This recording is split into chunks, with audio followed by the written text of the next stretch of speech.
quite a lovely southern morning in Benin City, and we are thrilled to have you join us on the program Dawn on VOS TV.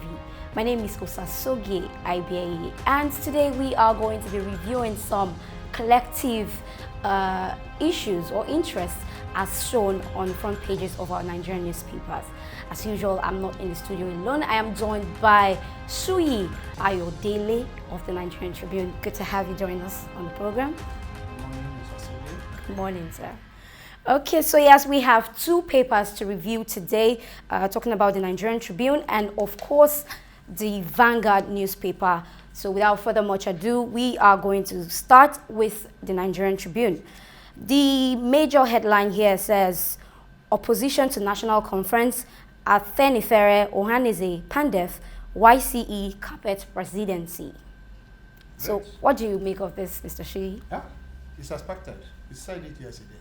Okay. This is a reaction to Shehu Garba's statement the day before yesterday that the presidency cannot be stampeded or blackmailed into calling a national conference to discuss issues affecting the nation. And we did say it here yesterday that was a big joke from him. The issues on ground in Nigeria today are such that we don't sit down to discuss them and agree on how we want to run the federation. The problem will keep on piling, and it will get to a point that it will burst on our eyes. Of course. Every one of us, all of us will see it. So it's not unexpected that Afenifere Ohanaeze, the Niger Delta Pan-Niger Delta Forum, Yoruba Council of Elders, and all other groups representing different nationalities of this country are condemning that statement from the presidency. Look, the truth of the matter is that Nigeria is not just a federation. Nigeria is a federation because it is made up of different nationalities. Of course. What do you call it? Language experts, sociolinguists, and the rest. They told us that there are 450 languages, over 450 languages in Nigeria alone, which means if you measure the people's culture by the language they speak and everything, we have over 450 ethnic nationalities in Nigeria. We were lumped together by the 1914 unfortunate amalgamation of the Northern and Southern Protectorate. And ever since independence and everything, we've been having this issue. The issue led us to a 3-year civil war that ended in 1970. And between 1970 and now, which has the last 51 years, it has been one problem or the other. But in recent time, especially in the last 4 or 5 years, the agitation for self-determination, the agitation for true federalism, the agitation for restructuring of the federation became very rampant in the last 5 years. And in the last 6 months, it has turned to something else, especially when the activities of the, the killer herdsmen down south and the rest came on board. So, and for anybody in the presidency or anybody at that level to think that it is not proper for us to sit down to discuss all these issues and happy, it's a huge joke, like we said. And so when you see these groups coming out, what they are telling you is that, come on, you can't sit down in Abuja and be telling all this. The issues here, it's either we discuss them or the issues lead to the extinction of this country. And this is exactly what is happening. I don't understand why the leadership, and when I say the leader, or let's say the presidency, because let's agree that Garba Shehu spoke for the presidency. Yes. How would you know? Is it that you are running away from the facts? Is it that you don't want to face the reality or the arrogance, the impunity? And this is exactly what has led to this agitation, the arrogance of the people in power. You just feel that, okay, because you are there, other things don't matter. The common man is taken for granted. It's not going to be. Like as we said yesterday, this thing is not going to go away for now. So the best thing is for us to come together, sit down and discuss it. And we need to also amplify it loud and clear. Yes. That the kind of conference we are calling for is not the one that will be selected by government, that they will sit down in Abuja and then go to Uromi and pick a friend of the president or a friend of the minister there and say, you are representing the Uromi people. No. Uromi people should be able to sit down and say, okay, this is the man or this is the woman. We want you to go to that conference and speak our mind. Because that such a person will be going with the mandate, will go with the agitation, will go with the expectations of the people of Uromi. Likewise, every other ethnic nationalities. So that when we select our representatives, we'll be able to come together. Then whatever will be the outcome of that conference will now determine how this country is going to be. Yes. So it's a beautiful thing that is coming from all these fantastic groups saying, come on, you can't tell us that, we need to discuss. And I know, I have that belief, and I'm holding on to it tenaciously that one day we will discuss, either freely or by force. Something circumstance will force us to discuss. Yes, so we're keeping our fingers crossed on that, and yeah. hopefully it would end up being free and not the other one you talked about. Yeah. So now turning our attention to this headline just above the masthead, says how kidnapping turned Nigeria's interstate routes to fear zone for commuters and transporters. Yeah, I read the report. It's another sad development. People are not able to travel. I use myself as an example. I've had courses to go from Benin to my state, Ekiti state, to attend one function. It's just one very dear to me, very, very dear to me. But when you consider this, you are going on the road, you are waylaid, you are taking it to the bush, and then your family and relations begin to run around looking for ransom and the rest. So this report is talking about the problem of traveling from one state to the other. And hardly do you, every day, you hear the stories, people being kidnapped. Because as a matter of fact, it has gotten to a point that they are now busting into people's homes. Like it happened in Ekiti, in Lemeshe Ekiti, where a traditional ruler, some gunmen killed his friends, shot their way into the palace, and then kidnapped the traditional. I think he spent about 3 or 4 days. They were demanding for 20 million, and then later we were told that he was released in the forest in Kwara State. Somebody that was kidnapped in Ekiti, taken to forest. So what they are talking about in this report is how it has become dangerous for anybody to embark on any journey from one state to the other. And then it's not even the people that couldn't travel or those who have been kidnapped. What about those whose means of livelihood is this transportation business? Yes. They couldn't do it again. Farmers. Because you need to first have passengers before you can say, okay, I'm moving people from Edo State to Ondo State or to any other state. Yes. If the passengers are not there, then your vehicles will be redundant. Then what happens? These drivers or these car owners or the transporters, they have families to feed. Of course. They have bills to pay and the rest. And this is what we are saying. Government should pay attention to it. This thing is becoming too much. Yes, of course. It's becoming too much, and it's becoming embarrassing to us. It's highly embarrassing, and it's not just about the fear of traveling, like you said. Let's say it's the insecurity borders on so many issues, like poverty. It's kind of related in a way, because farmers who actually make farm produce and they want to transport to other states as a means of livelihood is actually.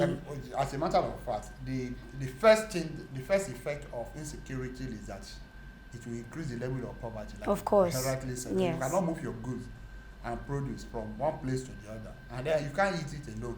Of course. So what happens to you? You can't make money, and then the poverty level begins to. I mean, it's not something that anybody should joke with. Yes, and I course. think that by now we should have at least found a solution to this. But it's as if we are lost about what to do concerning this issue. Hopefully we find ourselves sooner rather than later. Now let's focus our attention on the Vanguard newspaper. The first one here says DSS informed FG of Patami's extremist views before ministerial appointment, says ex-director Amakri. Fine. This issue also came up yesterday, and it has been on the border for the past 3 or 4 days. The Minister of Communication and Digital Economy, Dr. Isa Patami. Look, I think it's about 2 or 3 days ago when we discussed this issue.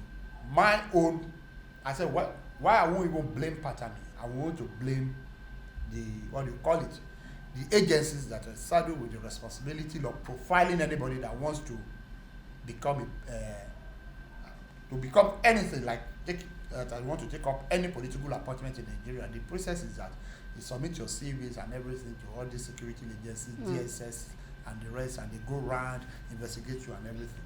So initially, I thought that maybe those guys didn't do due diligence, but this coming from the ex-director general of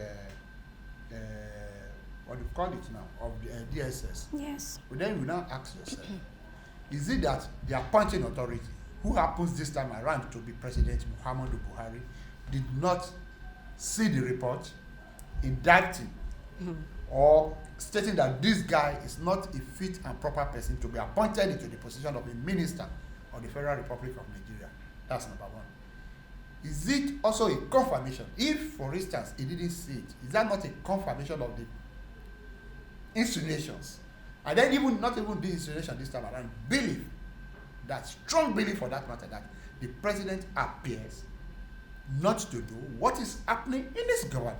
Because look, it's a very simple thing, Mr. Sasuke. I don't expect that I will sit a sitting president who has given out names of people he intended to appoint into position, and then the report came back to say so and so persons are not fit. No, of course, sir. Are not fit to be so appointed, and you went ahead to appoint him. So we now begin to ask: is it that the man is not even aware of that? Is it that this appointment was done by proxy? And then, if that is not the case, why are you still keeping him? Why did you appoint him in the first instance? If, for instance, this guy has this baggage of terrorism as at the time of being appointed, and you went ahead to appoint him, it gives us only one answer: you are in support of whatever is happening here. And this one, for me personally, I'm talking as true here already, it gives me an idea of why it has been very, very difficult for this present administration to take care of this terrorism problem that we have been talking about. Because if you have somebody with that kind of, you need to watch the videos. You need to see what this guy said. In short, yesterday somebody on the internet was talking about why this guy, Patami, was chief imam of a mosque in Ahmadu Bello University, how his own son got killed because this guy preached that the guy distributed tracts that were considered insulting to the personality of Prophet Muhammad. And we have all those kind of things, and you have the report, and you see appointed him as minister. That's number one. Now, this issue has been on the front burner for almost a week now. You have they had Federal Executive Council meeting yesterday. Not a single word was mentioned of it, and that Federal Executive Council was presided over by President Muhammadu Buhari, with this guy seated and everything. No minister, no nothing, including the vice president, who is a Christian, who is a professor of law, who is a senior advocate of Nigeria, could not even raise the issue that, come, this issue has been in the, let's discuss it. Not, what does that tell you? That they don't even care about what you say about this guy. And I can bet you, this guy will serve his full time with this president. Because one, it appears that he himself, that is Patami, doesn't even have that sense of responsibility to say, okay, we fought this crisis, we got all these controversies coming around me, let me throw in the towel, let me leave. If he doesn't have that one, the man who appointed him doesn't even have the moral, what do you call it now, fortitude to say, okay, fine, for the sake of sanity, for the sake of fairness, guy, can you just excuse us from this cabinet? Means it's quite alarming. Okay, so now at this point, we are going to take a quick breather. When we come back, the conversation continues on the program Dawn on VOS TV. Do stay with us.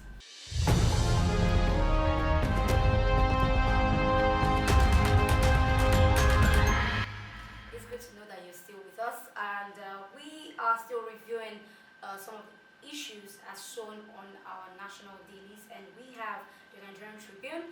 And just above, right below the masthead, this one says, Nigeria proposes urgent dialogue to foster democracy in Chad. We had the shocking news of the death of the president. Debbie. Yes, Idris Deby. And then Nigeria is proposing dialogue. Urgent, not even just urgent dialogue. That's not funny. Okay. That's not hypocrisy of the highest order. Okay. Come on, this is the same set of government that says, oh, you cannot even have a conference here. In Nigeria here, you cannot discuss. But in Chad, you must make it urgent and discuss. What kind of hypocrisy is that? What kind of double speak is that? Look, let me tell you something.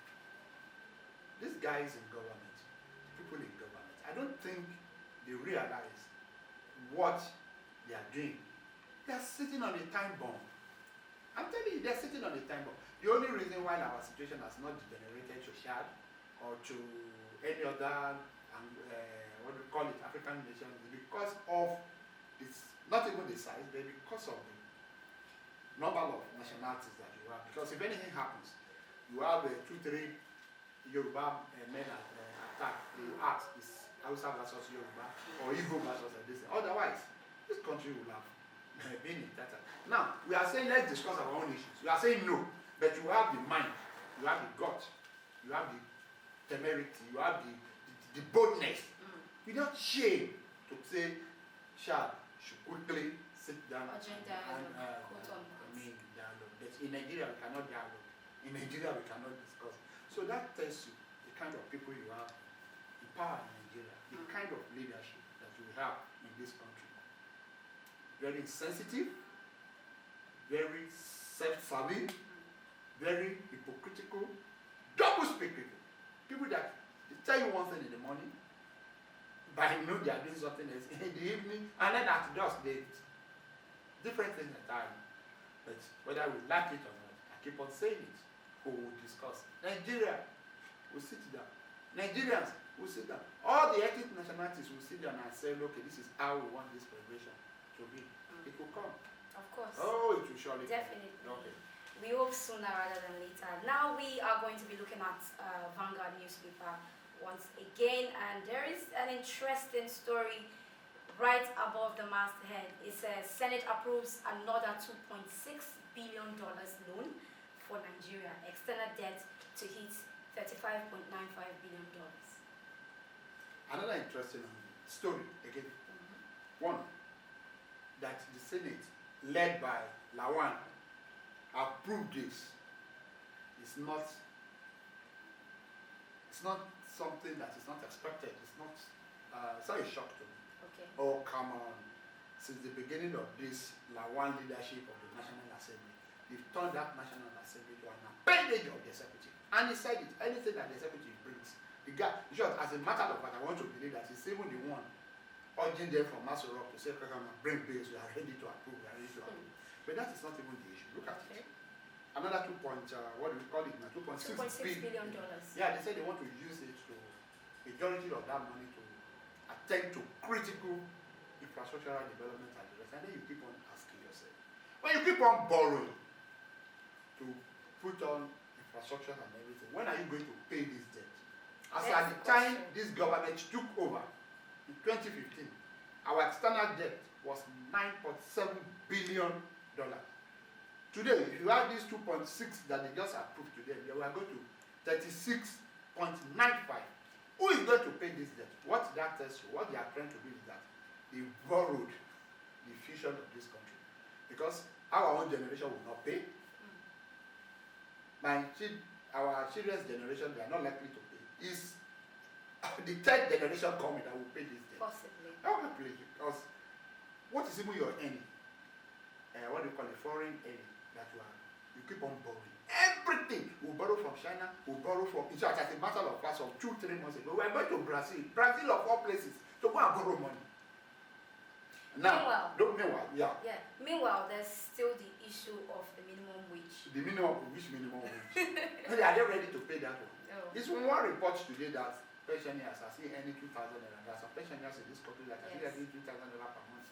And Obaseki said the other time that in March you have to go and print money.